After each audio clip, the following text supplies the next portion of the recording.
हैं देवी निहारिका जी भी, आपका भी बहुत बहुत स्वागत है साधना के स्टूडियो में। और महाराज जी से हम चर्चा करेंगे आज श्री कृष्ण जन्माष्टमी इस महोत्सव के कार्यक्रम में कि भगवान के जन्म का जो उपलक्ष्य रहा, भगवान के जन्म का जो हेतु रहा, जो कारण रहा, और बहुत सारे ऐसी बातों को हम लोग यहाँ पर रखेंगे जो आज भी रहस्य है। महाराज जी, सबसे पहला सवाल, सबसे पहला प्रश्न मेरा ये है, भगवान अजन्मा हैं, ऐसा कहा जाता है भगवान अजन्मा है, उनका जन्म और मृत्यु से कोई लेना देना नहीं है, तो भगवान को ऐसी क्या बात हो गई कि भगवान को जन्म लेना पड़ा, धरती पर आना पड़ा? देखो आचार्य जी, आपने बड़ा सुंदर प्रश्न किया है। जी जी। भगवान तो एक हैं, कण कण में भी विराजमान है। भगवान अकेले थे, उनका मन नहीं लगा, तो उन्होंने अपने आप को इस सृष्टि के रूप में रच डाला। जी जी जी। तो उस कण कण में इसलिए परमात्मा, इसलिए कहा कि ईश्वर अंश जीव अविनाशी, चेतन अमल सहज सुख राशि। कण कण में वही परमात्मा है, प्राणी मात्र में परमात्मा ही विराजमान है। जैसे स्वर्ण में आभूषण अनेक हैं, लेकिन सब में तत्वतः सोना ही विद्यमान है। जी जी जी। ऐसे ही अलग अलग रूप हैं, अलग अलग योनियां हैं, अलग अलग सब प्रकृति जितनी भी है, ये तत्व से इसके अंदर परमात्मा ही परमात्मा विराजमान है, क्योंकि परमात्मा ने ही अपने आप को सृष्टि के रूप में रचा है। अब बात आई मनुष्य योनि जब हुई मनु और शत्रुपा के द्वारा, जी जी जी। तो इसलिए हमें मनुष्य कहते हैं, क्योंकि हम सब मनुष्य जी महाराज की संतान हैं। तो जब मनुष्य की सृष्टि प्रारंभ हो गई, हम लोग जिस भाव से कार्य करते हैं, जी, भगवान भाव में हैं। हमारी भावना क्या है उस कार्य को करने की? जी जी। भाव भक्ति के कारण छिन छिन रूप धरो, उस भाव के कारण ही भगवान अनेक रूप धारण करते हैं। जी जी। भगवान जैसे एक शिक्षक बच्चे को पढ़ाता है, तो अगर शिक्षक बनकर के पढ़ाए, बड़े बड़े सेंटेंस वाक्य बोलने लगे, तो बच्चे को समझ में नहीं आएगा। जी जी जी। तो शिक्षक बच्चा ही बन करके कै खे गे घे ए आ ये सब बोल करके उसको पढ़ाता है, जबकि वो ये सब जानता है। जी जी। पर वो जो जानता है उसको पढ़ाए तो बच्चे की समझ में नहीं आएगा। बच्चे को आगे बढ़ाने के लिए, विद्वान बनाने के लिए, शिक्षित करने के लिए अध्यापक को बच्चे के रूप में ही होना पड़ता है। जी जी जी। जैसे किसान खेती करता है तो मिट्टी की तरह उसको मिट्टी में ही मिलना पड़ता है। जी बिल्कुल। अगर वो कहे कि मिट्टी लगेगी ये लगेगी तो खेती कर नहीं पाएगा। जी जी जी। ऐसे भगवान भी हमें शिक्षा देने के लिए पृथ्वी पर अवतार लेते हैं, बार बार जन्म लेते हैं। जैसी जैसी आवश्यकता पड़ती है वैसे वैसे भगवान अवतार लेते हैं। भगवान एक समय में कई कई अवतार भी ले लेते हैं। जी जी। जैसे समुद्र मंथन के समय, जब समुद्र मंथन होने लगा तो भगवान विष्णु रूप धारण करके देवताओं की ओर समुद्र मंथन करने में लगे। जी जी। उसके बाद जब पर्वत को मंथन प्रारंभ किया और उसको समुद्र में रखा, मंदराचल को, तो समुद्र में नीचे जाने लगा। जी। अब वो नीचे चले जाएगा तो फिर समुद्र मंथन कैसे होगा? जी जी जी। इसलिए भगवान ने उस समय कच्छप रूप धारण किया और मंदराचल पर्वत को अपनी पीठ पर धारण किया। जी जी। उसके बाद जब समुद्र मंथन करने लगे तो मंदराचल पर्वत इधर उधर हिलने लगा। हम दूध बलोते हैं घर में, तो किसी दीवार के साथ रखते हैं उसको। जी जी। जो लकड़ी की होती है दूध बलोने वाली, दीवार के साथ रखते हैं जिससे वो इधर उधर ना रहे। तो ऐसे उसको कोई सहारा है नहीं चारों तरफ से। अब वो मंदराचल पर्वत समुद्र में फिर लुढ़कने लगा, इधर उधर ढोलने लगा। तो उस समय भगवान ने अभिजीत रूप धारण किया। अच्छा। और मथानी को पकड़ा। जी जी। क्योंकि ये असंभव कार्य हैं, इनको परमात्मा ही कर सकते हैं, साधारण मनुष्य नहीं कर सकता। जी जी।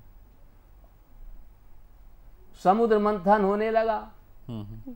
जब समुद्र मंथन हुआ हम्म, तो उसमें से अनेकों रत्न भी निकले, जी जी। फिर अमृत भी निकला। हम्म, अब अमृत के लिए देवता और दैत्यों में झगड़ा होने लगा।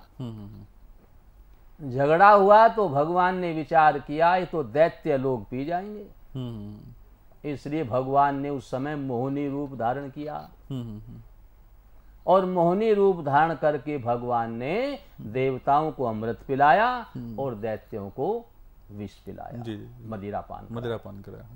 तो ऐसे भगवान जैसी जैसी आवश्यकता होती है भगवान वैसे वैसे ही रूप धारण करते हैं। जी, एक समय में ज्यादा भी अवतार ले लेते हैं और एक अवतार भी लेते हैं, लेकिन जब आवश्यकता होती है, भगवान को आवश्यकता कब होती है? भगवान जब पृथ्वी पर आते हैं तो धर्म की स्थापना करने के लिए आते हैं। अच्छा। यदा यदा अधर्मस्य ग्लानिर्भवति भारत अभ्युत्थानम अधर्मस्य, तो जब अधर्म ज्यादा बढ़ जाता है तब उस अधर्म को ठीक करने के लिए भगवान पृथ्वी पर आते हैं। जी जी। और 4 युग बने हैं। युगों का प्रभाव क्या है? सतयुग में धर्म के चारों चरण बरकरार रहते हैं। धर्म के 4 चरण हैं, सत्य, दया, पवित्रता और दान। ये 4 चरण बरकरार रहते हैं सतयुग में। जी जी। तो भगवान जरा सी भी धर्म में कमी आती है तुरंत अवतार लेते हैं और उस अधर्मी को नष्ट करते हैं। जी जी। पहले संत महात्मा ज्ञान की बात बता करके समझा बुझा करके दुष्टों को धर्म की ओर लगाते हैं। जब ये दुष्ट उनसे नहीं मानते, उल्टा उनको मारना प्रारंभ करते हैं, तो फिर भगवान आते हैं। और भगवान जब आते हैं वो पाप का नाश नहीं करते। धर्मात्मा लोग तो ज्ञान की बात सुना करके पापों का नाश करते हैं, लेकिन भगवान जब आते हैं वो पापी का ही नाश करते हैं। जी जी, क्या बात। तो भगवान इसलिए बार बार अवतार लेते हैं जब धर्म की हानि होती है। सतयुग में धर्म के चारों चरण बरकरार रहते हैं, पर भगवान तुरंत आते हैं। उसके बाद आ जाता है आपका त्रेता युग। त्रेता युग में धर्म के 3 चरण रह जाते हैं। सत्य समाप्त हो जाता है, दया, पवित्रता और दान बाकी रह जाता है। जी जी जी। तो कई लोग सोचते हैं कि पाप हो रहा है, भगवान क्यों नहीं आ रहे हैं? युग के प्रभाव से, युग का प्रभाव है कि एक चरण तो पाप होगा ही, वो युग का प्रभाव है। एक चरण पाप होगा ही, वो अधर्म नहीं, वो धर्म होगा ही। इसलिए उसकी रक्षा के लिए भगवान नहीं आते। उसका नियम बनाया है इतना, उसमें पाप होगा ही। लेकिन जब वो एक चरण से ज्यादा पाप बढ़ना शुरू होता है, भगवान तुरंत आते हैं और उसकी रक्षा करते हैं। द्वापर में धर्म के 2 चरण रह जाते हैं। जी। सत्य और दया समाप्त हो जाते हैं, पवित्रता और दान रह जाता है। तो आधा पाप होता है, आधा पुण्य होता है। आधा पाप होता है, भगवान नहीं आते। जब आधे से ज्यादा बढ़ जाता है, फिर भगवान को अवतार लेना पड़ता है। जी जी। और इस कलयुग में तो धर्म का एक ही चरण बचा है, सत्य, दया, पवित्रता और दान। 3 चरण तो अधर्म के हो गए और एक चरण जो दान का है, बस वही बचा है। अब क्या है? सत्य कोई बोलता नहीं, दया किसी के अंदर है नहीं, पवित्रता है नहीं। एक चरण बचा है दान का, और उसमें कल्याण कलयुग में जल्दी होता है, लेकिन उसमें भी घुन लगा हुआ है। श्री कृष्ण चरण कमलेभ्यो न में कोई नहीं करे। जब कुछ परेशानी आती है, ज्योतिषियों के पास जाएंगे, महाराज नौकरी नहीं लग रही, संतान नहीं हो रही, घर में कलेश रहता है, धन में, यहाँ व्यापार में घाटा लग रहा है, तब उनके पास जाते हैं और वो पंडित जी बताते हैं शनि की दशा है, राहु की दशा है, बृहस्पति खराब चल रहे हैं, उनके लिए दान हो रहा है। स्वार्थ है कि मेरा काम बढ़िया हो जाए, मेरी कामना पूरी हो जाए। निष्काम भाव से दान कोई नहीं करे है। अगर निष्काम भाव से हम दान करेंगे तो सीधा परमात्मा को प्रसन्न करेंगे। जी जी। इसलिए इसमें भी गुण लगा हुआ है, लेकिन येन केन प्रकारेण दान करे कल्याण। जी जी। इस कलयुग में दान ही कल्याण करता है, परमात्मा का स्मरण ही कल्याण करता है। जी तो जब अत्याचार बढ़ता है, भगवान को बार बार अवतार लेना पड़ता है। जी, क्या बात। भगवान बार बार अवतार लेते हैं। भय प्रकट कृपाला, भगवान प्रकट होते हैं, जन्म नहीं लेते, उनके प्रकट होने का उत्सव मनाया जाता है। जैसा कि देखिए महाराज जी ने भगवान के जन्म के हेतु बताए, साथ ही साथ दान की महिमा का भी बखान किया। और सही बात है, मानस में गोस्वामी जी ने भी लिखा है कि जब जब होई धर्म के हानि, बाढ़हि असुर अधम अभिमानी, तब तब प्रभु धरि विविध शरीरा, और हर ही कृपा निधि सज्जन पेरा। तो महाराज जी कह रहे थे कि जब जब धरती पर पापाचार, अनाचार, अत्याचार, दुराचार बढ़ता है, तब तक भगवान विविध रूपों में, कभी कृष्ण बन के आए, कभी राम बन के आए, कभी वामन बन के आए, कभी परशुराम बन के आए। भगवान ने विविध रूप से अवतार लिया, लोक कल्याण के लिए, धर्म की स्थापना के लिए, अधर्म के समूल विनाश के लिए। महाराज जी बहुत ही सुंदर। और हमारे जितने दर्शक अभी जुड़े हैं, एक बार मैं आप सबसे आग्रह करूं कि आप जितने लोग जन्माष्टमी के पावन अवसर पर इस कार्यक्रम को आज देख रहे हैं, क्योंकि ये बहुत सुंदर समय है कि भगवान का जन्मोत्सव का समय है और हम सभी लोग भगवान की चर्चा सुन रहे हैं।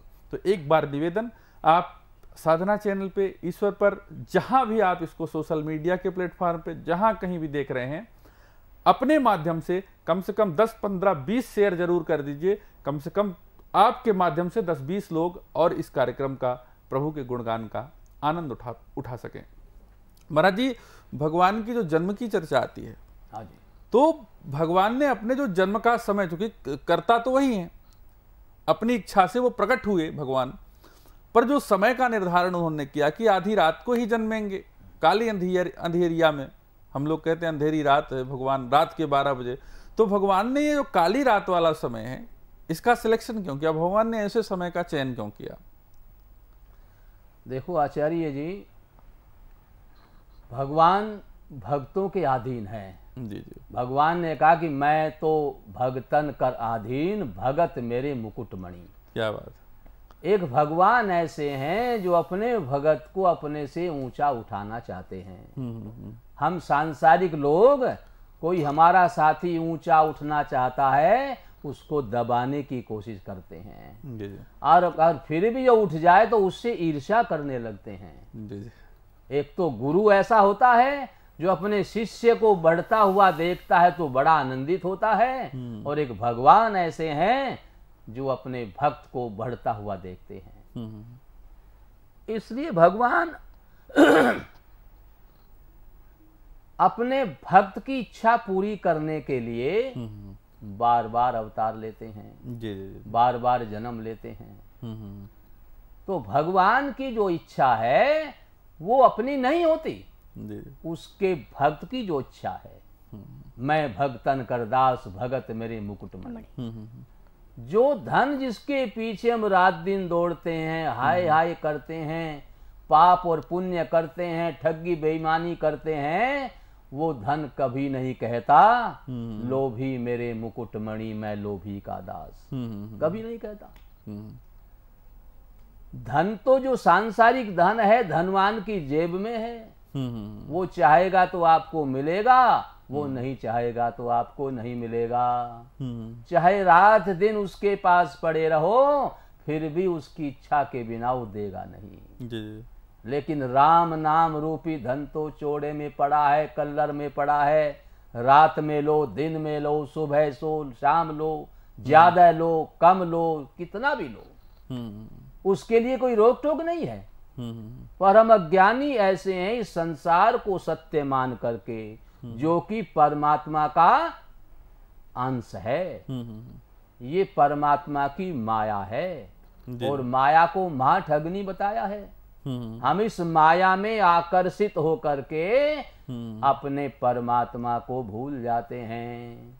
क्योंकि हम माया के अधिपति हो जाते हैं। जी जी मेरे पास लाख रुपया हो गया, मेरे पास करोड़ रुपया है, मेरे पास इतने मकान हैं, मैं उस जो माया का पति बन गया हूँ, उस माया के कारण असली परमात्मा को भूल जाता हूँ। जी जैसे बच्चा माता पिता के अधीन रहता है और जब उसका विवाह हो जाता है, बीवी बच्चों का मालिक हो जाता है, तो अपने असली माता पिता को भूल जाता है। क्योंकि ये माया महाठगनी है। जी जी इसमें तो हम परमात्मा की शरण में रहें, हाँ, तभी इससे पार पा सकते हैं। जी जी जी परमात्मा की शरण के बिना इसमें पार नहीं पा सकते। तो परमात्मा जो उनके भक्त हैं, भगवान भी चाहते हैं कि मेरे भक्त मुझे प्राप्त करें। जब बच्चा गर्भ में होता है जी जी तो उसको 100 जन्मों की याद आती है और भगवान से बार बार कहता है, प्रभु इस बार बस मुझे बाहर निकाल, अब की बार मैं इस माया में मोहित नहीं होऊंगा, आपकी प्राप्ति करूंगा, मैं इस जन्म मरण से छूटना चाहता हूं। भगवान से बड़ी बड़ी प्रार्थना करता है। भगवान भी कहते हैं, चलो अगर तुम ऐसा करोगे तो इस बार मैं तेरा कल्याण करूंगा, क्योंकि मनुष्य योनि में ही कल्याण है। जी जी और योनि में तो विवेक है ही नहीं। और जितनी योनि है वो तो भोग योनियां हैं। जी जी जी ये मनुष्य योनि आदि योनि भी है और अंतिम योनि भी है। इस मनुष्य योनि में हम इतने पाप कर लेते हैं कि करोड़ों जन्मों तक भोगते भोगते भी बाकी रह जाते हैं। जी जी जी और इससे अंतिम योनि भी है, इसमें हम अपने परमपिता परमात्मा को प्राप्त कर सकते हैं, जन्म मरण से छूट सकते हैं। जी जी तो गर्भ में परमात्मा उससे ये स्वीकार कर लेता है कि तुम जो है बाहर आओगे और जैसा कह रहे ऐसा करोगे तो मैं तेरा कल्याण करूंगा। जी जी जी पर वो बाहर आकर के भगवान की मोहमयी माया में आकर्षित हो जाता है, फिर पाप में लगा रहता है।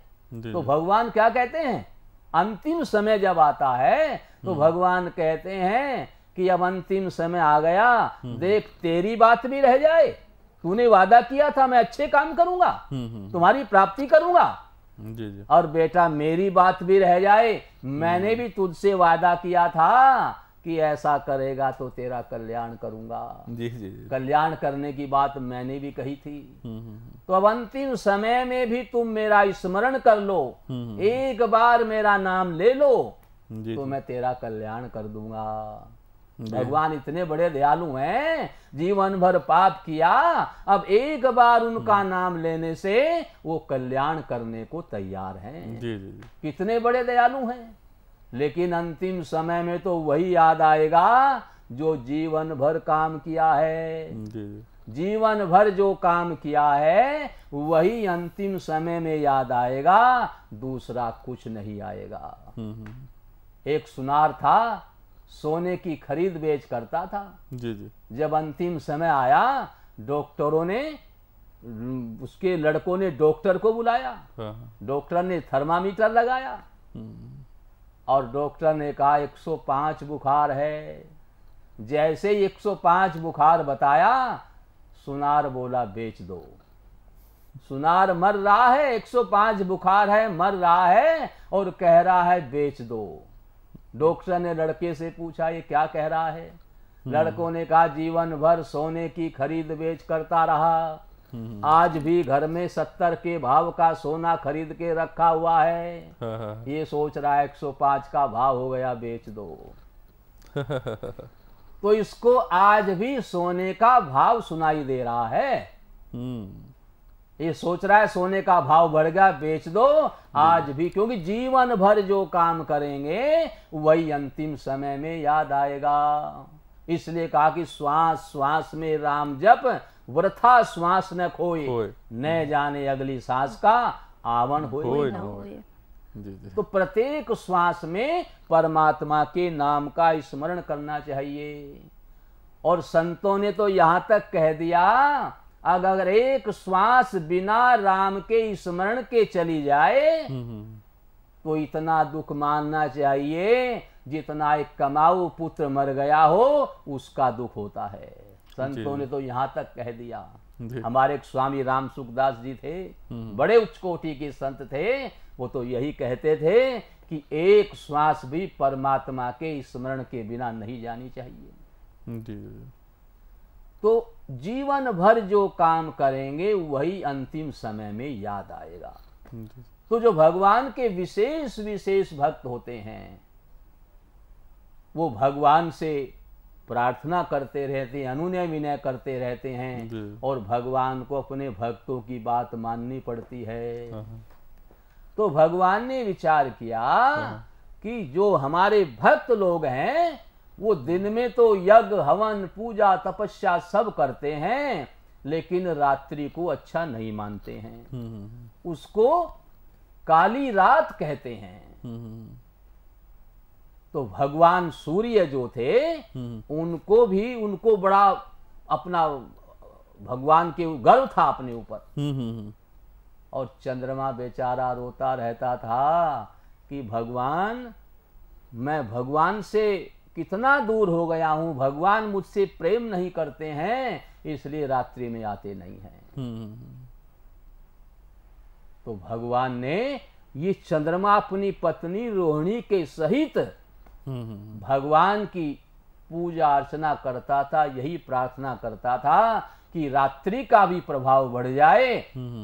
आधी रात जो है योगी लोग इसमें भजन पूजा पाठ साधना करने लगे जी जी। तो आप हमारे ऊपर भी कोई ऐसी कृपा कीजिए।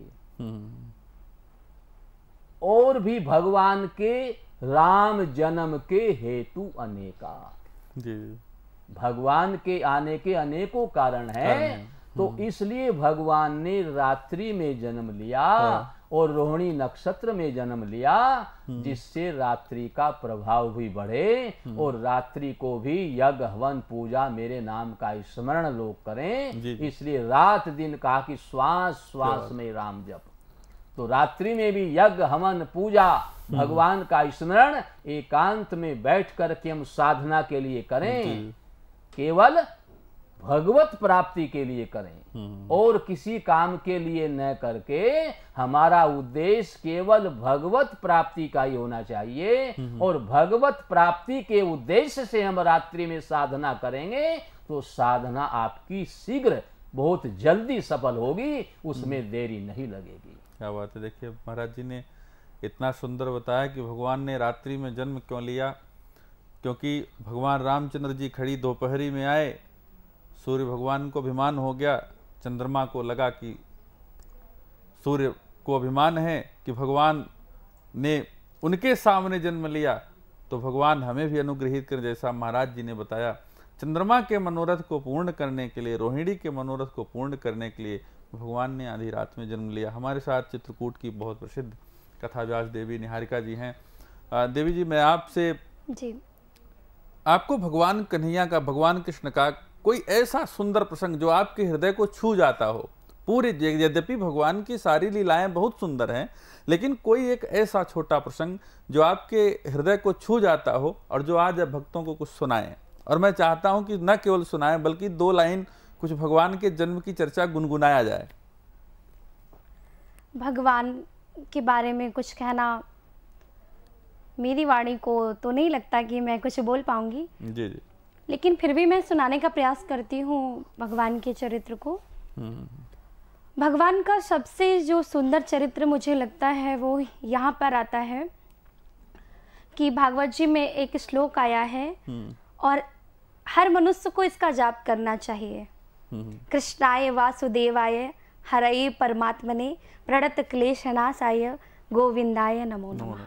और आज जन्माष्टमी के शुभ अवसर पर इस मंत्र का जरूर जाप करना चाहिए, क्योंकि जब भगवान का प्राकट उत्सव होता है तो हमारे मानसकारों ने लिखा है कि राम जन्म के हेतु अनेका, लेकिन जब राम जी ने अवतार ले लिया तो लिखा गया कि मास दिवस कर दिवस भा मरम न जानिए कोय, रथ समेत रवि था क्यों निशा कवन विधि होय। तो उस उत्सव में सबको सर्वस्व मिला और एक ही वंचित था। कौन था? वो चंद्र था। चंद्र इंतजार कर रहा था कि 1 महीने का दिन हो गया, भगवान ने सबको सर्वस्व दे दिया जिसने जिस भाव से जो मांगा, पर मैं वंचित रह गया हूँ। तो भगवान ने कहा, चंद्रमा तू क्यों रोता है? तो बोले कि प्रभु आप सूर्यवंशी आए हो, दिन में आपने सबको इतना आनंद दिया, जिसने जो मांगा याचक बन करके आया आपने उसको वो दिया, पर मैं तो आपसे वंचित रह गया। भगवान ने कहा, चिंता क्यों करते हो, सूर्यवंशी आया हूँ, अगले अवतार में चंद्रवंशी बन करके आ जाऊंगा। जी जी जी। और भगवान ने उसके उस भाव को पूर्ण किया।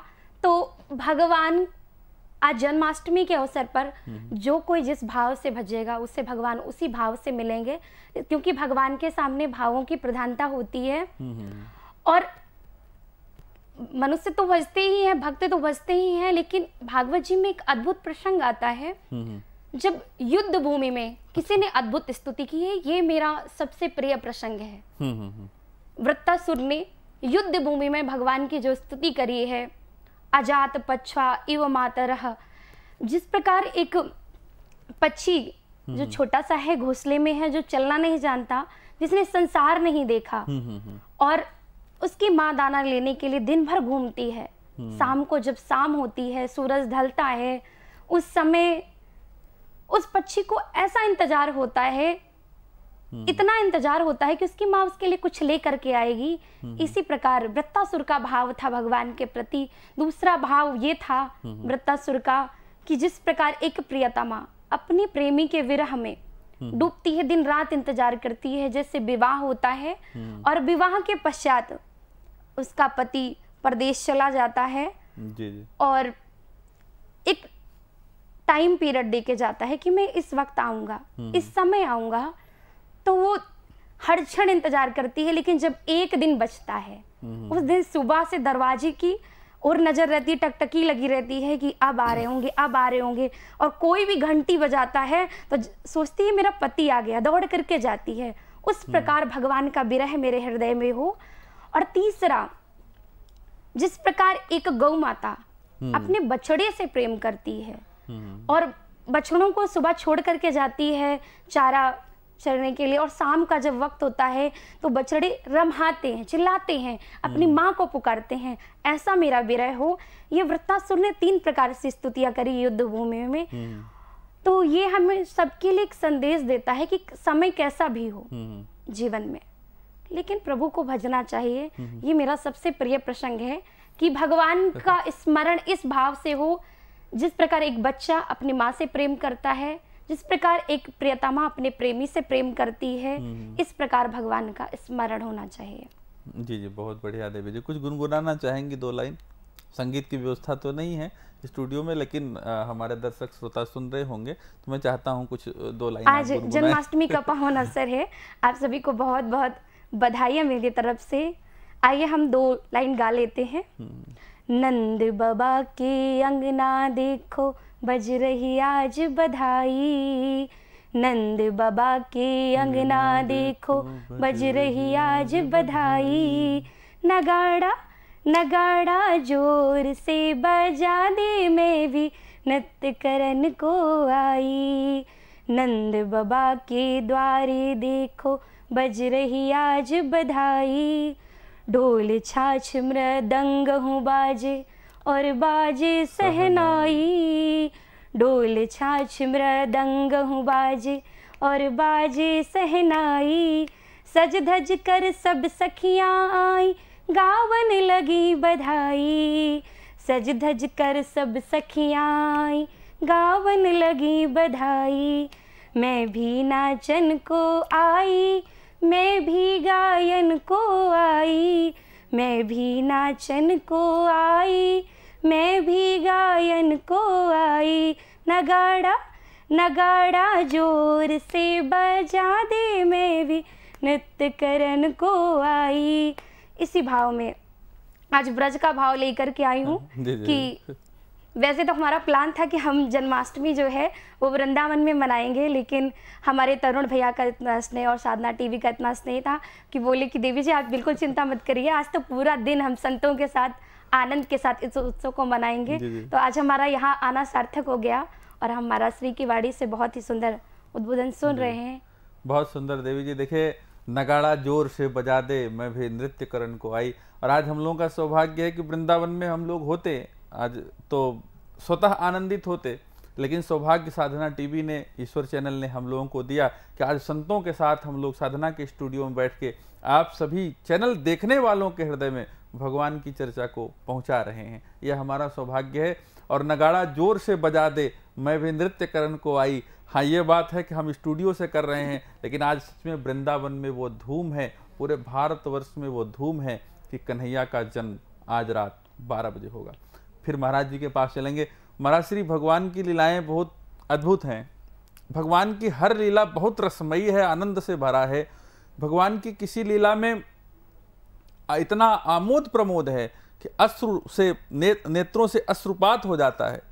और भगवान की कोई कोई लीला इतनी विरह है कि उसमें भी अश्रुपात होता है। एक बहुत सुंदर लीला माखन चोरी की है। तो महाराज जी, इस पे यद्यपि लीला सारे लोग सुने ही हैं, तो जो भगवान जिसके उदर को कोई नहीं भर सकता, जिसके उदर में स्वतः जब सृष्टि लय होती है तो ब्रह्मांड समा जाता है, भगवान सब कुछ अपने उदरस्थ कर लेते हैं, उस भगवान को अपना पेट भरने के लिए माखन क्यों चुराना पड़ा? चोरी जैसा कृत्य। वैसे आधी रात को जन्मने वाला, हमें लगता है भगवान ने रात में इसलिए भी जन्म लिया कि चोरों का समय आधी रात ही होता है, तो भगवान आधी रात को प्रकट हुए। और ये इससे बड़ा चोर कौन होगा जो दूसरों का दिल चुरा ले। तो महाराज जी, जो चोरी वाला कृत्य है, आनंद का विषय है, तो ये भगवान को ये माखन क्यों चुराना पड़ा? देखो आचार्य जी, भगवान जब अवतार लेते हैं तो उनके कारण तो बहुत होते हैं। जी जी जी। एक कारण तो होता नहीं जी। अनेकों कारणों से भगवान पृथ्वी पर आते हैं, अवतार लेते हैं और उन कार्यों को करके वो जाते हैं। तो भगवान का मुख्य उद्देश्य तो राक्षसों को मारना रहता है। हाँ, जी जी। क्योंकि भगवान तो गाय और ब्राह्मण की रक्षा के लिए पृथ्वी पर आते हैं। जी जी।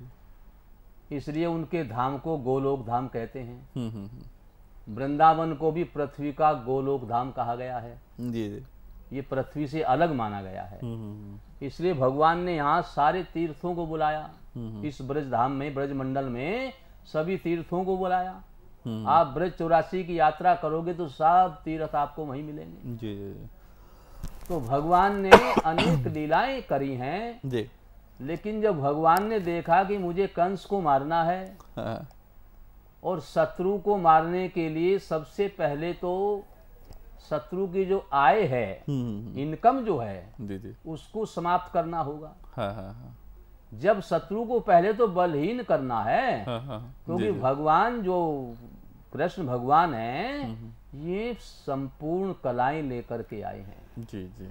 भगवान राम मर्यादा पुरुषोत्तम है, वे मर्यादा में आए। उन्होंने सब काम मर्यादा में किया। जी जी, क्योंकि वो अपनी जितनी कलाएं लेकर के आए थे उससे ज्यादा काम नहीं करेंगे। जी जी। और भगवान कृष्ण जो हमारे ठाकुर जी आए हैं वो सब कलाएं लेकर के आए हैं। हाँ। वे सब कुछ कर सकते हैं। इसलिए किसी भगवान ने नहीं कहा मैं भगवान हूँ, और इन्होंने कहा कि मैं भगवान हूँ। जी जी जी जी। भगवान ने तो यहाँ तक कहा कि मनुष्यों में मैं राजा हूँ, पुरुषों में मैं ब्राह्मण हूँ, पृथ्वी में मैं जो ये आपके पशु हैं इनमें गाय हूँ, महीनों में भी बता कि मैं 12 महीने में अगहन का महीना हूँ। तो भगवान ने ऋषियों में कहा कि मैं नारद ऋषि हूँ, मुनियों में कहा कि मैं कपुनि मुनि हूँ। भगवान ने कहा कि कण कण में मैं ही हूँ। अपने आप को उन्होंने कहा कि मैं भगवान हूँ, किसी ने नहीं कहा, क्योंकि सब कलाएं लेकर के आए हैं, इसलिए समर्थवान हैं, इनके पास सब सामर्थ्य है। तो भगवान को विशेष काम तो इनको कंस को मारना था। जी जी। कंस का बल कैसे कम किया जाए। जितने भी गोकुल के गवाले थे, ब्रजमंडल के गवाले थे, ये सारा माखन दूध दही मथुरा में कंस को बेचने के लिए जाते थे। जी जी जी। और इनकी जो रानियां थी कंस की, जरासंध की 2 पुत्रियां थी, अस्थि प्राप्ति, वो कंस की रानियां थी। ये उस दूध, वहां दूध दही के घी के बड़े बड़े कुंड बने हुए थे। अच्छा। उसमें स्नान करती थी। जी जी। भगवान और जो दूध बेचते हैं हम गांव के लोग, जो दूध बेचने वाला है उसको लोभ बड़ा रहता है। हाँ, वो अपने घर के लिए भी, अगर ग्राहक आ जाए अपने घर के लिए भी नहीं रखता, जी, सारा बेच देता है। हम्म, हमने आचार्य जी यहाँ तक देखा है, जो दूध बेचते हैं जी, जी। जब उनके घर में गए तो दूध जो सारा दे दिया, बाल्टी में जो लगा हुआ था हाँ। उसमें पानी डाल करके उसको ही धो करके उन्होंने चाय बना करके पिलाई। जी जी जी, सारा बेच देते हैं, हाँ, क्योंकि जिमी जिमी लाभ लोभ अधिकाई। अधिकारी, पैसा आता है ना, ये माया है, भगवान ने माया बनाई है।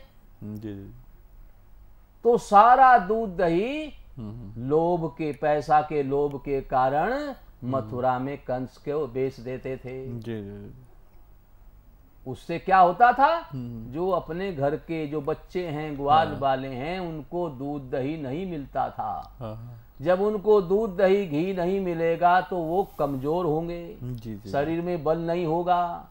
जब शरीर में बल नहीं होगा तो विवेक भी कम होगा, विवेक भी जब ही बढ़ता है। बिल्कुल बिल्कुल। अब भगवान ने विचार किया कि अब मुझे किसी न किसी तरीके से मथुरा में माखन मिश्री घी दूध दही न जाए, मुझे इसका कोई न कोई उपाय करना होगा। जी जी, पहले उन्होंने ग्वालिनों से कहा, आपने भजन में सुना भी होगा, उन्होंने मटकी दूध की मटकी में जो है पत्थर मार करके तोड़ दी, दूध दही की मटकी बिखर गई, जिससे ये न जाए।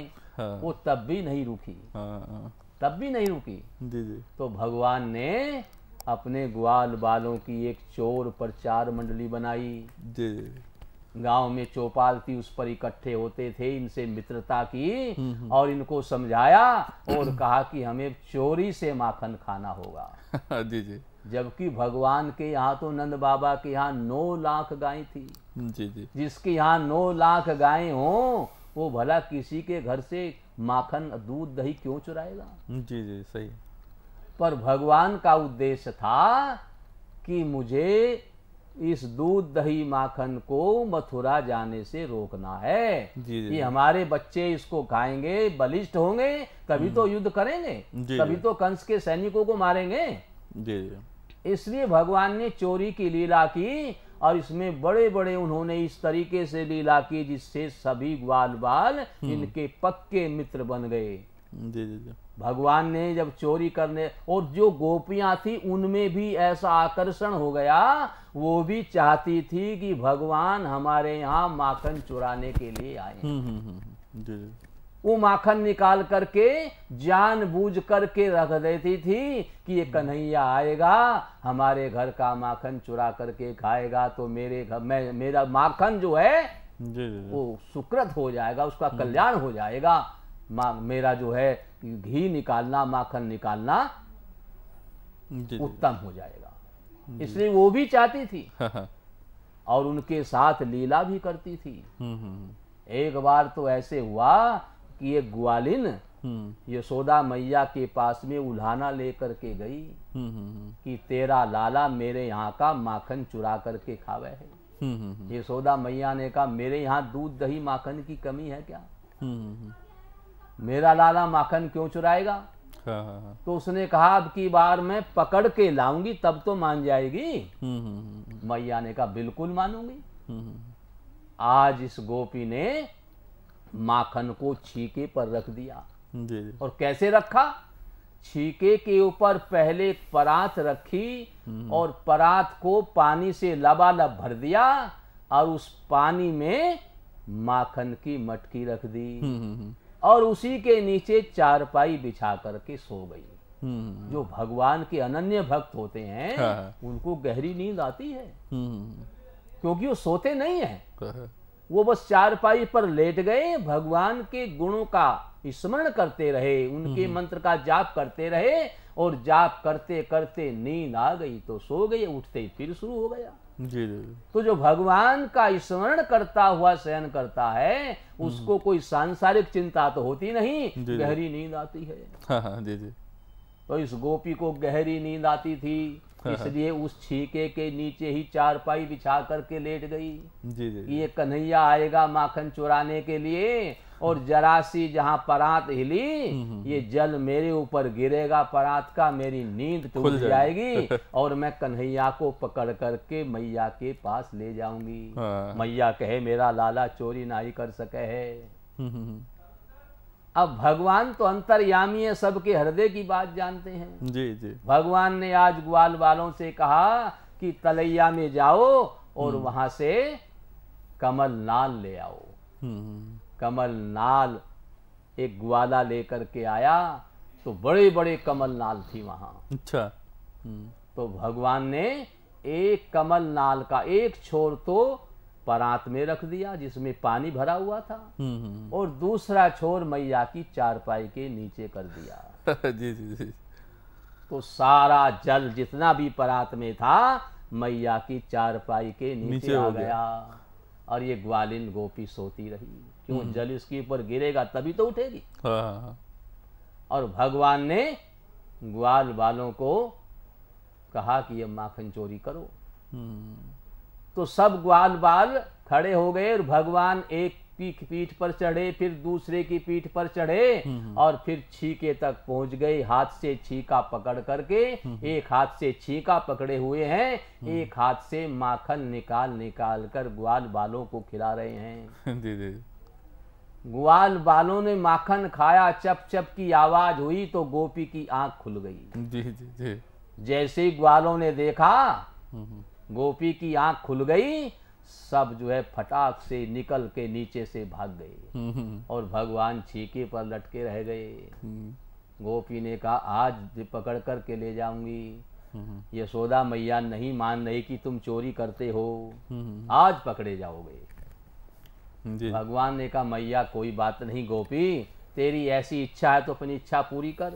मैं तो भक्तों के अधीन हूं, पर मेरे साथ चालाकी करोगे फिर कामयाब नहीं होगे। क्योंकि जो निर्मल है, जो निश्चल है, वह ही जन मुझको पाता है। चालाक प्रपंची धूर्त छली कब मेरे सम्मुख आता है। चालाकी करोगे तो मैं तुम्हारी पोल खोल दूंगा। ये गोपियां वैसे भोली हैं, भगवान की अनन्य भक्त हैं, इसलिए भगवान भी उनके साथ में लीला करना चाहते हैं। गोपी ने भगवान का हाथ पकड़ लिया, घर से बाहर निकली। आज मैया को बताऊंगी तेरा लाला मेरे घर में माखन की चोरी कर रहा था, मैया मानती नहीं है। जी जी। जैसे ही घर से बाहर निकली कन्हैया ने कहा गोपी गांव के बड़े बूढ़े मिलेंगे, घूंघट तो मार लो। जी जी जी। गोपी ने कहा ये बात तो ठीक कह रहा है। जी जी। उसने घूंघट मार लिया, चली जा रही हाथ पकड़ के। भगवान ने कहा क्या करना चाहिए? मैया की बेइज्जती थोड़ा करवाएंगे भगवान, क्या करना चाहिए? तो सामने मधुमंगल ब्राह्मण मिल गया। मधुमंगल ब्राह्मण ने इशारा किया, इनके कोड वर्ण हैं आपस में बात करने के। जी जी जी जी। इशारा किया, चक्कर क्या है? भगवान ने इशारे में बताया कि मेरे पेट में अरुचि लगी है, भोजन ज्यादा किया हुआ हूँ, इच्छा नहीं बिल्कुल भी, जबरदस्ती भोजन कराने ले जा रही है। कह रही लड्डू पेड़ा का भोजन होगा, दक्षिणा भी दूंगी। ब्राह्मण को जब सुना लड्डू पेड़ा का भोजन है तो बोला अपने बदले मुझे भेज दो, मुझे भूख लगी है। भगवान बोले ये किसी दूसरे को भोजन कराना नहीं चाहती, पर तुम्हारी इच्छा है तो चुपचाप आओ, पता ना लगे मैया को। चुपचाप पीछे आए। भगवान ने मधुमंगल का हाथ पकड़ा और गोपी से कहा गोपी मेरा ये हाथ दर्द कर रहा है, दूसरा हाथ पकड़ लो। और मैया ने कहा ठीक है, दूसरा हाथ पकड़ा, घूंघट में सीधी चली जा रही थी। भगवान ने मधुमंगल का हाथ गोपी के हाथ में पकड़ा दिया। जी जी। भगवान तो शॉर्टकट रास्ते से सीधे घर पहुंच गए और ये गोपी खींच करके ले जा रही। आज मैया को कहूंगी तेरा लाला मेरे घर चोरी कर रहा था, सारा माखन खुद भी खाया, ग्वालों को खिलाया, आज बताऊंगी, आज पकड़ा गया, करती हुई जा रही है। और आज तो उसने पकड़ा था वाकई में, इसलिए गर्व भी है। मैया के दरवाजे पर जैसे पहुंची जोर जोर से आवाज करने लगी, अरे यशोदा मैया देख, आज मैंने तेरे लाला को माखन चोरी करते पकड़ लिया, जल्दी बाहर आ। मैया बाहर आई तो बोली ये गोपी किसको पकड़ करके लाई है, इसको देख तो सही। हाँ, देखा तो ये तो मधुमंगल ब्राह्मण है। बोले मैंने तो कन्हैया को पकड़ा था, तुम कहाँ से आ गए? बोले मैया ये कह रही थी लड्डू पूरी का भोजन कराऊंगी, 10 रुपया दक्षिणा भी दूंगी, क्योंकि ये तो सब एक ही हैं ग्वाले। तब तक कन्हैया भी घर के अंदर से निकल करके आए जैसे इनको कुछ नहीं पता है। हाँ, मैया क्या बात हुई? बोले लाला बात क्या है, झूठे तुम्हें चोरी का इल्जाम लगावे है। देखो मधुमंगल को पकड़ करके लाई है और नाम तेरा ले रही है। कन्हैया बोले मैया डांटती थी भगवान को, तुम चोरी क्यों करते हो? जी जी। भगवान बोले मैया अब तू ही समझ ले, ये मेरे पीछे पड़े हैं सब, मैं चोरी क्यों करूंगा? जी तो इस प्रकार से भगवान ने अनेक लीलाएं करी हैं। जी। और ये लीला भगवान इसलिए करते हैं कि भक्तों को प्रसन्न करना है। जैसे हम बच्चे को खिलाते हैं ना, जी जी। तो खिलौने देते हैं उनको, और बच्चे की भाषा में तुतला करके ही बोलते हैं, बच्चे को हंसाने के लिए, खुश करने के लिए। जी जी जी। तो परमात्मा भी हमें हंसाने के लिए, हमें प्रसन्न करने के लिए लीलाएं करते हैं। उनकी लीलाओं का मकसद होता है जी। अपने भक्तों का कल्याण करना। जी जी। तो भगवान ने जब ये सब देखा तो भगवान ने इसलिए माखन चोरी की लीला करी कि ये सब माखन मिश्री कंस के पास न जाए, वे इसको खा करके बलिष्ठ न हो, अब वे कमजोर हो जाएंगे। जिसको रोज माखन मिश्री मिलता है, दूध दही मिलता है, उसका एकदम बंद हो जाए वो कमजोर होगा। जी। और उस दूध दही से वे बेच करके वे भी पैसा कमाते थे। जी जी। जैसे गांव के लोग सब्जी दूध दही बेचते हैं और जहां बेचते हैं वे उससे और दुगने दामों में बेचते हैं। जी जी। तो उनका व्यापार था। हाँ हाँ। तो उनका व्यापार भी नष्ट हो गया, उनके पास धन की कमी हो गई और शरीर में भी बल नहीं रहा।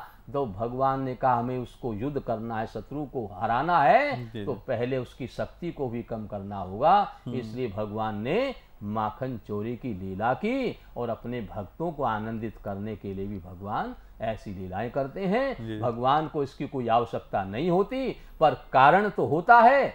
काम, जिस काम को करने के लिए आए हैं उस काम को करने के लिए उनको ये सब लीलाएं करनी पड़ती है। देखिए महाराज जी ने कितना सुंदर बताया कि भगवान कृष्ण ने चोर का स्वरूप धरा, चोरी की लीला की, तो भगवान ने क्यों की? वैसे भी भगवान चाहते हैं कि सहजता से, सरलता से कोई कार्य हो जाए, लेकिन जो कार्य सहजता से और सरलता से नहीं हो पाता है, कहते हैं आज के ज़माने में भी अगर कोई सीधी अंगुली से घी ना निकले तो अंगुली को थोड़ा सा टेढ़ा कर लेना चाहिए। कन्हैया ने प्रयास किया कि ब्रज के जो गोकुल के जो घी दूध मक्खन थे ये बाहर न जाए, मथुरा न जाए, और इसका आनंद, इसका पूरा लाभ गोकुल के सभी गोप ग्वालों को मिले। लेकिन गोपियों को समझाने के बावजूद भी जब मक्खन का दूध और घी का व्यापार नहीं रुका, तब कन्हैया ने चोरी की लीला की, ताकि ये जो खाद्य वस्तुएं हैं बाहर न जाएं और गोप ग्वाल खा करके उसका लाभ उठाएं। और भगवान की लीला ही ऐसी है कि भगवान अपनी लीला से हम सबको आनंदित करना चाहते हैं, हंसाना चाहते हैं। और भगवान की कुछ एक ऐसी लीलाएं हैं जो करुण भी हैं, भगवान रुला भी देते हैं, पर ये भगवान की लीला है जिसमें सारे रस, सारे भाव उपस्थित होते हैं। महाराज जी चूंकि समय कम है, आज जो भी लोग जन्माष्टमी का व्रत हैं, कुछ ऐसा पूजा विधान में वो अपनी पूजा के पद्धति में ऐसा क्या करें कि जिससे वो भगवान को सहजता में प्रसन्न कर लें, भगवान उन पर अपनी कृपा करें। ऐसा पूजा पद्धति कुछ संक्षिप्त में बताने का कष्ट करें। देखो आचार्य जी, वैसे तो भगवान भाव के वशीभूत हैं। जी जी। हम कोई भी काम सच्चे भाव से करेंगे तो भगवान उसी से प्रसन्न हो जाते हैं। जी जी जी। लेकिन आज जन्माष्टमी है, जन्माष्टमी को भगवान को प्रसन्न करने के लिए सभी उद्यत रहते हैं, सभी और सब काम छोड़ देते हैं। हाँ। और सब काम छोड़ करके उन्हीं की सेवा में लग जाते हैं, जिससे हमें उनकी प्राप्ति हो। ये भाव तो सबका है, सभी चाहते हैं भगवत प्राप्ति हो जाए। जी जी बिल्कुल। तो व्रत के लिए एक दिन पहले ही हमें संकल्प ले लेना चाहिए। हाँ। और बल्कि एक दिन पहले शाम को भी भोजन नहीं करना चाहिए। जी जी जी। एक दिन पहले ही संकल्प ले लें कि कल हमें भगवान का जन्मदिन मनाना है और भाव से मनाना है, जिससे हमें उनकी प्राप्ति भी हो जाए। क्योंकि इस घोर असार संसार में जो दिनचर्या हमारी इतनी व्यस्त चल रही है, रोज तो हम उनका स्मरण कर नहीं सकते। जी जी जी। आज हमने सारा काम छोड़ा है, तो आज तो कम से कम हम ऐसा करें कि भगवान आज तो हमारे ऊपर रीझ जाएं। जी जी जी। और भगवान रीझ जाएंगे तो सारा कल्याण हो जाएगा। जी जी। इसलिए हमें एक दिन पहले ही नियमों का संकल्प ले लेना चाहिए। सवेरे ब्रह्म मुहूर्त में उठें, उठ करके स्नान करें, स्नान करके संध्या वंदन करें, अपना नित्य नैमित्तिक कर्म करें, और भगवान की जो मूर्ति बाल गोपाल जो हमने रोज पूजा करते हैं, जी जी, उनको पंचामृत से विशेष विधि से स्नान कराना चाहिए। जी जी। पंचामृत से स्नान करा के उनको सुंदर वस्त्र धारण करा करके धूप दीप तिलक चंदन सब कार्य पूरा करके, और आज हमें जितने भी हमारे अंदर अवगुण हैं, जी जी, उन अवगुणों का त्याग कर देना चाहिए। ऐसा संकल्प लेना चाहिए कि आज मेरे अंदर कोई अवगुण नहीं आएगा। आज मैं आलस्य नहीं करूंगा, जी जी जी, आज मैं क्रोध नहीं करूंगा, जी जी, आज मैं दूसरों को दुख नहीं दूंगा, जी, आज मैं किसी से लड़ाई झगड़ा नहीं करूंगा, जी जी, आज मैं किसी की चुगली नहीं करूंगा, जी जी, आज मैं कोई ठगी बेईमानी नहीं करूंगा। जी जी, अवगुणों का त्याग करना ही व्रत है। जी, भोजन बंद कर देना व्रत नहीं होता। जी जी, भोजन तो कम करने का विधान है। भोजन कम करेंगे तो भजन ज्यादा होगा, और भोजन ज्यादा कर लेंगे तो भजन बिल्कुल नहीं होगा। जी जी, इसलिए भोजन तो कम करने का विधान है, त्यागने का विधान नहीं है। भोजन बिल्कुल भी भोजन नहीं करोगे तो पेट में गैस बनेगी, गैस बनेगी तो शरीर में पीड़ा होगी, जी जी, सिर में भी जो है चक्कर आने लगेगा। जी, कोई राम राम भी करेगा तो कहेंगे मैं ही मिला हूं राम राम करने को। जी जी जी, और फलाहार जो बनेगा, जी जी, अगर किसी बिना व्रत वाले ने ले लिया तो भी लड़ पड़ेगा। तेरा व्रत थोड़ा ही है, ये तो मेरे लिए बना था। जी जी, क्यों? क्योंकि व्रत बिल्कुल कुछ न खाने से शरीर में कमजोरी आ गई। जी, इस कलयुग में अन्न में ही प्राण है। भोजन नहीं करोगे तो शरीर काम नहीं करेगा। जी जी, इसलिए आपने अगर भोजन कर लिया तो आपका व्रत नहीं टूटेगा। लेकिन क्रोध एक बार भी किया, जी जी, आलस्य एक बार भी किया, जी जी, दूसरों को दुख एक बार भी किया, जी जी, दूसरों से लड़ाई झगड़ा एक बार भी किया, जी जी, और आपने किसी की चुगली एक बार भी कर दी, ठगी बेईमानी एक बार भी करी, जी जी, छल प्रपंच एक बार भी आपने किया, जी, तो आपका व्रत टूट जाएगा। जी जी, भगवान को यदि प्रसन्न करना है तो अवगुणों का त्याग करना है। जी जी, भगवान तो कहते हैं कि सब मम प्रिय सब मम उपजाए, और सबते अधिक मनुज मोहि भाई। मुझे तो सब बड़े प्यारे हैं, सब मेरे पैदा किए हुए हैं। मनुष्य ज्यादा प्यारा है क्योंकि इसके पास विवेक है। मुझे मनुष्य से आशा है कि ये मेरी प्राप्ति कर सकता है, जी जी, इसलिए इससे ज्यादा प्यार है। जी, जिन देवताओं की हम अर्चना करते हैं उनको भी परमात्मा ने विवेक नहीं दिया। जी जी, जो पुण्य कर्म करने से देवता बन गए और सुख भोगने के बाद फिर संसार में आना पड़ेगा। जी जी, कभी भी पाप से पुण्य नहीं कटता और पुण्य से पाप नहीं कटता। जितनी मात्रा में पाप किया है उतनी मात्रा में पाप का फल दुख भोगना पड़ेगा, जी जी, और जितनी मात्रा में पुण्य किया है उतनी मात्रा में पुण्य का फल सुख उसको मिलेगा, कोई रोक नहीं सकता। जी जी, क्योंकि सारा संसार ही ऋणानुबंध है, एक दूसरे का एक दूसरे पर ऋण है। हम यहाँ ऋण देने लेने के लिए संसार में आए हैं, जी जी, और कोई काम नहीं है, उसी के लिए संबंध बने हैं। जी जी, हमने जिस काम को पहले किया नहीं, पावर का दुरुपयोग किया, अब हमारी पावर खत्म करके जिसको हमने कमजोर माना उसको पावर में करके भेज दिया। जी जी, हमने आपको दुख दिया तो आपको हमारा बेटा बना करके भेज दिया। बेटे को मना करो कैसे करोगे? पत्नी बना करके भेज दिया।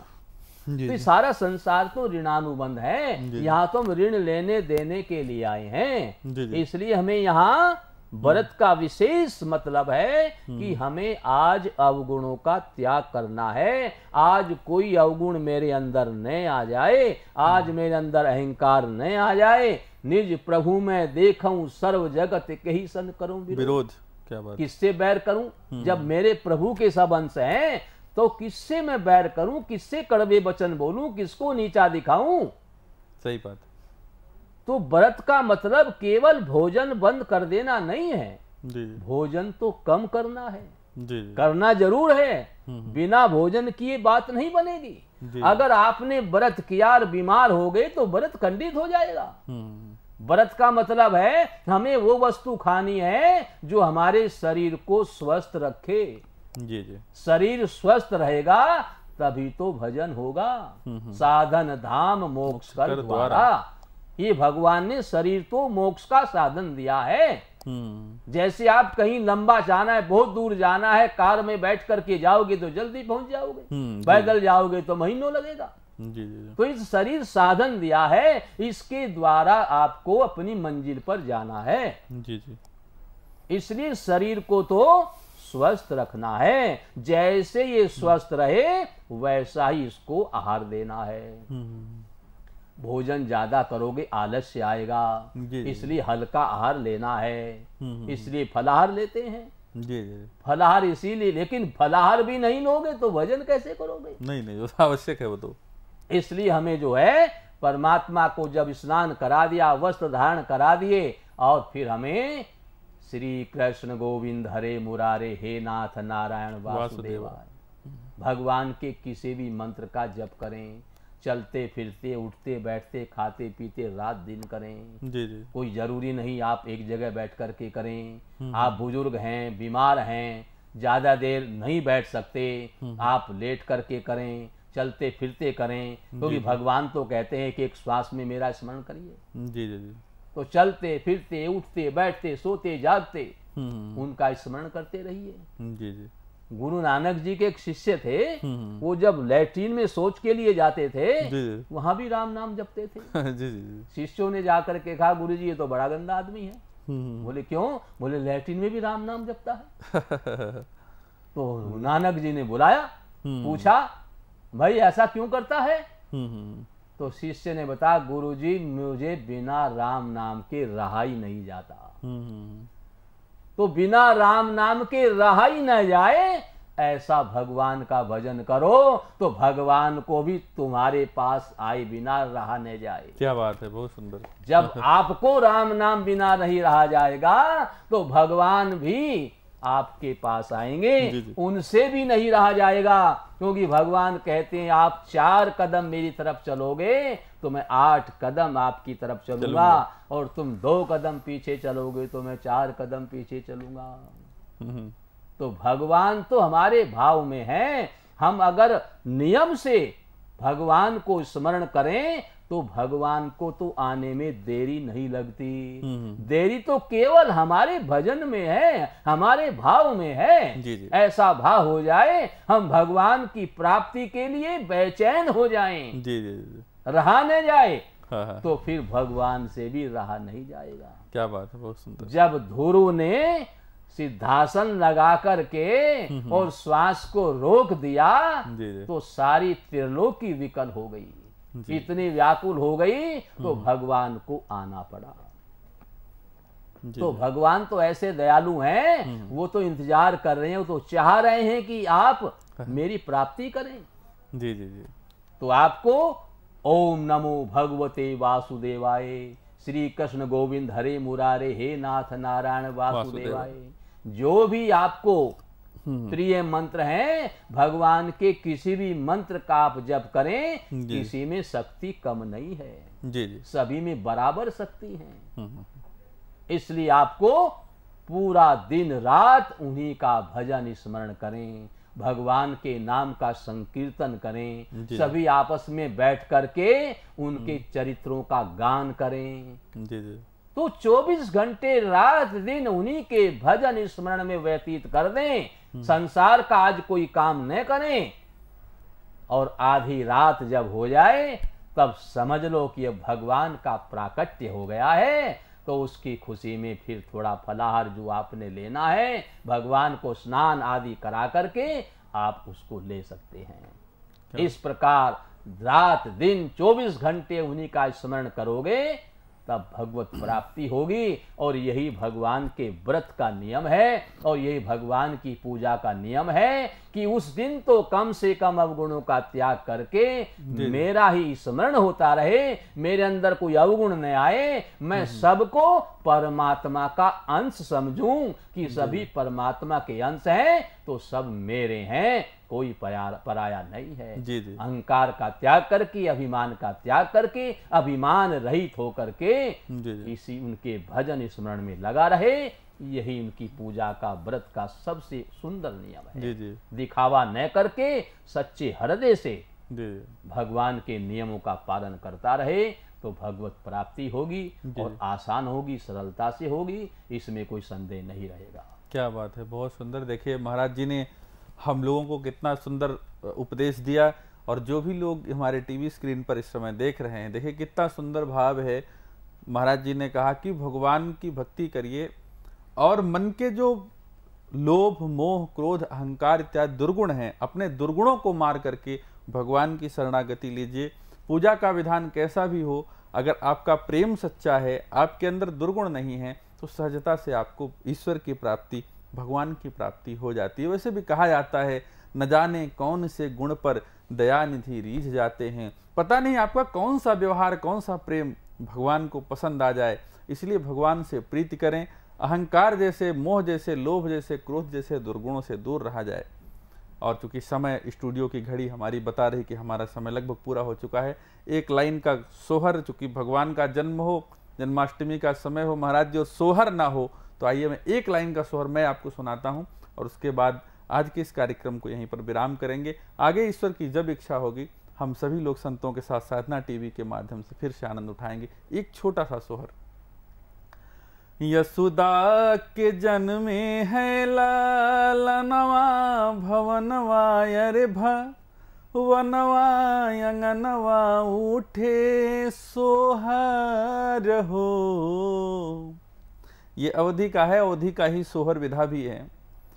अरे यशोदा के जन्मे है लालनवा भवनवा, अरे अंगनवा भवनवा उठे सोहर हो। ए गोइया, गोइया का मतलब सखी। अरे सखिया नंद लुटावे लेख जनवा, अंगनवा उठे सोहर हो। ये सखिया नंद लुटावे लेख जनवा, अंगनवा उठे सोहर हो। आज के लिए बस इतना ही। आज की रात धूम की रात हो, और जितने भी दर्शक अभी साधना टीवी पर, ईश्वर चैनल पर इस कार्यक्रम को देख रहे हैं, आप सबसे आग्रह कि जितना भगवान की कथा सुनने का फल आपको मिलता है, उतना ही लाभ किसी और को सुनाने से मिलता है। तो आप माध्यम बनिए, अपना मोबाइल उठाइए और इस वीडियो को हर जगह अपने सोशल मीडिया पर, फेसबुक पर, यूट्यूब पर, ट्विटर पर शेयर करिए, ताकि आपके माध्यम से, आपकी आईडी से सैकड़ों लोग इस कथा से, आज के भगवान की चर्चा से लाभान्वित हों, उसका पुण्य आपको मिले। साथ ही साथ आज हमारे जो भी मेहमान और जो भी अतिथि, जो भी संत समाज हमारे साथ साधना टीवी पर बैठ करके भगवान की चर्चा किए, उन सभी का आभार। और पूज्य महाराज श्री पंडित हरिश्याम शास्त्री जी, जो फरीदाबाद से चल करके स्टूडियो को समय दिया, महाराज जी आपका बहुत बहुत आभार। चित्रकूट से हमारे साथ चल के देवी निहारिका जी आई, बहुत बहुत आभार, साधुवाद। एक बार फिर से साधना टीवी, ईश्वर चैनल और जो भी साधना के ग्रुप के सभी प्लेटफॉर्म पर जहां जहां प्रसारण हो रहा है, जो भी दर्शक देख रहे हैं, उन सभी दर्शकों को भगवान के पावन जन्मोत्सव की, प्राकट उत्सव की हृदय से कोटिशः बधाइयाँ। और आज चूंकि अष्टभुजी मैया का भी जन्म दिवस है, योग माया का, उनके भी जन्मदिन की, उनके भी अवतरण दिवस की बहुत बहुत शुभकामनाएं। मुरली मनोहर भगवान से प्रार्थना करेंगे कि यह वर्ष जब तक हम लोग अगली जन्माष्टमी सेलिब्रेट करें, मनाएं, तब तक आप लोग स्वस्थ रहें, प्रसन्न रहें, मस्त रहें, आनंद में रहें, बिहारी जी की कृपा बरसती रहे। इन्हीं सभी शुभकामनाओं के साथ मैं आचार्य धीरज आज लेता हूं आपसे अनुमति। फिर मिलेंगे कभी किसी कार्यक्रम में इसी चैनल पर, साधना टीवी पर, और फिर होगी धर्म की चर्चा। तब तक के लिए